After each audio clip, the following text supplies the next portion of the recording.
Happy Turkey Day. Welcome back to First Take, coming to you live from the Seaport District at Pier 17, brought to you by Chase. The late game tonight, we'll see the 9-1 New Orleans Saints play host to division rival Atlanta. New Orleans boasts the NFL's #1 offense, averaging close to 38 points per game, led by MVP candidate Drew Brees, who has thrown only one interception this entire season. That is the most unbelievable stat to me. Meanwhile, the Falcons coming with the league's 4th worst defense in points allowed at nearly 28 points per game. Look who's here. Happy Thanksgiving.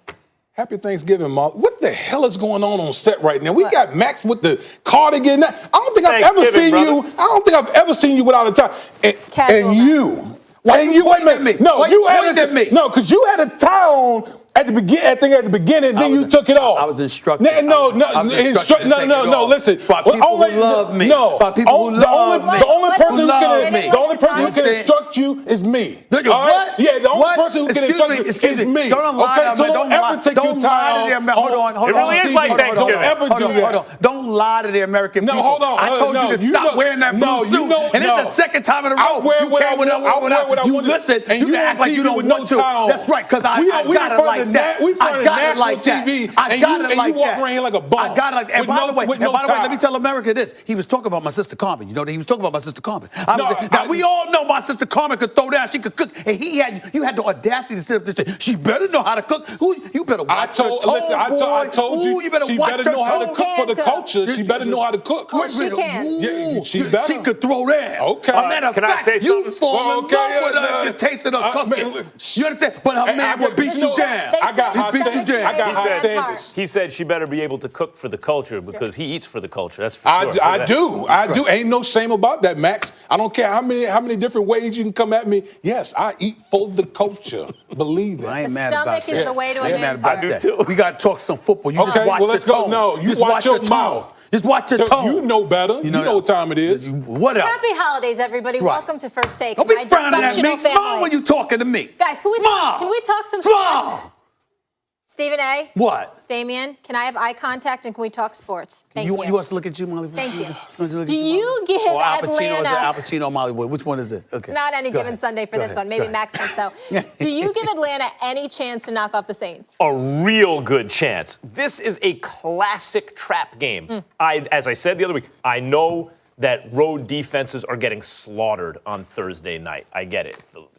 I get it. These Thursday games, it is what it is. But in the Falcons' case, is it really that much of a road? Like, they're not going all the way to the West Coast or something like that. And it's not as though they don't know what it's like to play in a dome, right? Like, they do know. And it's not like they aren't capable of putting up big points. Like, I know right now, the reason it's a classic trap game is because the Saints are coming off this incredible high where they beat the Super Bowl champions and beat the brakes off them, right? Now they got to turn right around, short rest, and face an offense that, don't forget, that this is the They have Super Bowl, incredible weapons. This is the Super Bowl representative the previous season. Yeah. An offense that's still as bad as they looked against Cleveland and as bad as they looked, against the Cowboys, who really are playing keep away with them.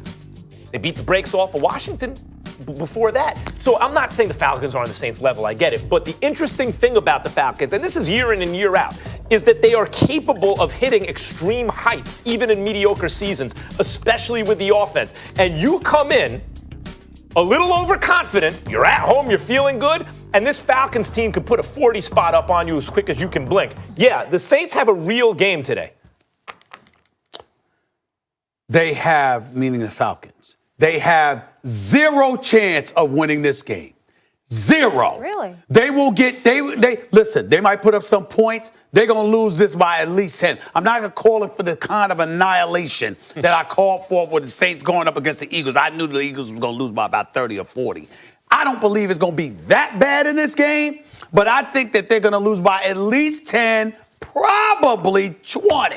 Okay, they ain't winning this game. I'm gonna give you a couple of reasons why. 100 to 80? No. It's gonna be, this game's gonna be somewhere along the line of, about 40 to 23, something like that. Something like that. About 40 to 23. No, it's not gonna happen. Let me tell you this right now. First of all, Drew Brees, you know how I feel about Drew Brees. He's my MVP this year. He's been playing flawless football. Michael Thomas going to have a field day. About time you give New Orleans Saints some respect. I did. You just wasn't listening. Wasn't he third? Right. After they beat the Rams. Third. They beat the Rams, he dropped. Right. I know. We talk about Steven A list? Oh, yeah. Wait till the one's coming up. You might be on the list. You might be on the list. You might be on the list. You might be on the list that you put out there. Okay, that's right. Stay focused. These are your two uncles arguing at Thanksgiving. Don't interrupt me again. Now, let me say this. Drew Brees is flowing. Michael Thomas and Alvin Kamara is going to do his thing. Ingram is back. He wasn't there for the first game. First game, they went up against one another. Not only was Ingram not there, the Falcons won that game. You ain't beating New Orleans twice. Ain't happening. Rams winning. Obviously, you got home field advantage to protect because you got the tiebreaker because you beat them in a head-to-head matchup. So all of those things are incentives. Here's the additional incentive. Last game, Calvin Ridley, rookie out of Alabama, balling. 7 receptions, 146 yards, 3 touchdowns. You think that's happening again? I don't think that's happening again. Now, if it were Julio Jones, I would think a repeat performance is apropos, assuming that would happen. But Calvin Ridley, even though I like him and he's a future stud, no, that ain't happening the second game in a row. So what about Julio Jones? Well, I'm not questioning Julio Jones now. The point that I'm Devontae Freeman, Tevin Coleman, they got weapons everywhere. That's why I gave him 23 points. All I'm saying to you is this.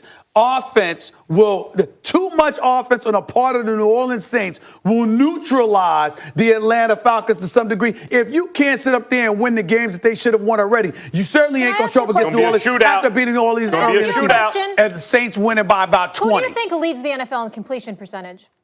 In completion percentage? Yeah. Kemba Walker. No, that was yesterday. Drew Brees. Right. Who do you think second? Matt Ryan. Yes. So? People don't give Matt Ryan enough credit or enough respect. You know why, Molly? Why? Can I answer that? In that offense. I'm going to ask you why. I'm going to answer that question. There's 2 reasons why. Number one, because of the money that he gets paid and the length of time he's been in the league, you still don't have a Super Bowl championship on his resume, A. Okay. And B, the bottom line is nobody's getting over that 25-point loss. You lost a 25-point lead. We hear what a football expert has to say about this. Not named Molly Karen. Listen, first of all, Sean Payton and Drew Brees aren't going to allow the Saints to fall into quote-unquote some trap game, especially against a divisional opponent. Well, it'd be one thing if you're playing a team that you're not familiar with, but a team that you play twice a year, that's one of your biggest rivals. No way they're going to allow fall into this quote-unquote trap game. Number 2, you're playing on national television at night where all the eyeballs are watching you. Okay, guys usually want to. It's a short week, but guys usually want to show out in front of the country, so they will be on. Do those guys include Matt Ryan and Julio Jones? Yeah, and they do. Coleman? Yeah, but they do. But who's the clear best team in the National Football League? It's the New Orleans Saints. They're going to want to show out. Number 3, Stephen A. pointed out something. Mark Ingram, who didn't play the first time, since he's come back off of that suspension, the New Orleans Saints is second in the league in rushing. Mm-hmm. They're number 1 in the league in time of possession as far as differential. They hold the ball almost 9 more minutes than their opponents. Well, what I'm saying, 9 more minutes. So do you know how many more opportunities they get to score points? That's why they lead the league in scoring at 38 points per game. I think that's because their defense is good, right? Like they're not just running the ball; they're moving the ball up and down the field, right? Go ahead. So what I'm saying is, they're going to score quickly on the Falcons' defense. You know what that means? The Falcons get the ball back. And on a short rest, on a short week, given the Falcons' offense, given the emotional high that the Saints are coming, I don't care what you say, there's no way they're going to get as high. Like, there's no way they can be that, on a short week, that ready again. I'm saying the Falcons are going to score on them, too. You know what? And here's what I'm going to say about that. The one thing is the Falcons, if you're playing a high-scoring team like the New Orleans Saints, one thing you have to do is you have to limit their possessions, which means you have to be able to run the ball. Guess what the Atlanta Falcons don't do well? They don't run the football well, okay? And that, to me, is going to be their downfall. You have to be able to possess the ball, keep Drew Brees on the sideline. They don't do that well. Drew Brees and the New Orleans Saints are going to run up the score and going to force Matt Ryan to play catch-up. He said 10-point game, maybe 20-point. What are we talking about? I'm more closer to 20. Okay. I think it's going to be at least 14-plus points. I think for the majority of this game, it's a one-score game. And it's going to be very high scoring. I want to say this to you, Max. A couple of things before we get on out of here. Number 1, when you look at the Atlanta Falcons, they're ranked 29th defensively, okay? They got like the 29th ranked rushing attack as well, like you said. So they're struggling to run the football, and they're damn sure struggling to defend against the pass and overall yardage allowed and points allowed. Max Kellerman, this high-powered offense that you talk about with all those weapons you articulated, they're on a 2-game losing streak. To Cleveland and Dallas. Mentioned it. And, oh, by the way, that's why it's a trap 16 game. points in one game, 19 in another. That's why it's a trap game. Division. After today, they'll probably be first. So But the what? What's your Cowboys point? don't score quickly and give you the ball back. And I know you lose to Cleveland and Dallas. It's bad. Again, go right before that. They put up 38 on Washington. New Orleans doesn't always score quickly. Sometimes they chop you away to move the chains and beat you up. They're going to score quickly today. Damien, you're spicy today. What's going on? Because these two jokers, no tie on. Of course, I'm fresh. I came off of doing Get Up. I had my top 5 Thanksgiving dish, and I was putting on a show. Okay. I was putting on a show. We want more of that. Okay? And you better come correct on your list, because I'm going to call you out. If you don't come correct, I'm going to call you out. When dinner starts, he puts on a show. That's right. I do. There's no question. I'd like to see that. Oh, yeah. Oh, it's a show. It is a show. Or is it the Fells?